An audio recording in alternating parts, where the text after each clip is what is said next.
చేయలేకపోయారు కదా వాళ్ళు. ఉద్యోగ వ్యవస్థ లేదా ఆ రోజున, వ్యవసాయమా, పరిశ్రమలు కూడా తక్కువే అప్పుడు. పరిశ్రమల ప్రగతి అంతా కూడా 92 తర్వాత వచ్చింది.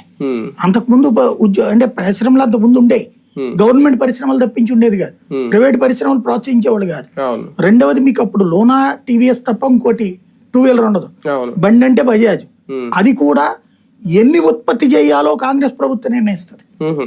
ఏడాదికి ఈ ఏడాది 30,000 తయారు చేయండి, వచ్చే ఏడాది 50,000, ఇంతే చెయ్యాలి వాళ్ళు.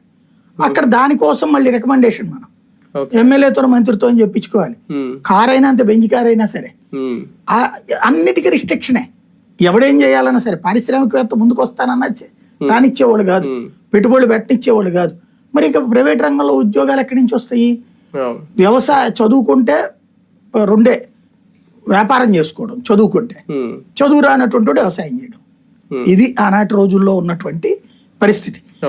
అలాంటి స్టేజ్ నుంచి వాళ్ళ ఉద్యోగం అనేది చాలా క్యాజువల్ అయిపోయి, ఇవాళ ఉద్యోగం ఇవ్వడం కాదు కష్టం, చెయ్యడం తలనొప్పి, మనకి చిరాకు. మన టైంలో ఉద్యోగాలు అనేటటువంటిది పేపర్ వేయడానికి ఉద్యోగం వస్తే గ్రేట్ అనుకునేవాళ్ళు, పెట్రోల్ బంకులో ఉద్యోగం వస్తే గ్రేట్ అనుకునేవాళ్ళు, సినిమా హాల్లో టికెట్లు దించే ఉద్యోగం వస్తే గ్రేట్ అనుకునేవాళ్ళు. ఇవాళ రోజున ఇవన్నీ ఉద్యోగాలు కాదు, ఇక్కడ అవి మనకి చీఫ్ లేబర్ అయిపోయింది. ఆ రోజున అది ఉద్యోగం. ఎక్కడ చేస్తున్నాడు, మా వాడు సినిమాలు థియేటర్లో చేస్తున్నాడు.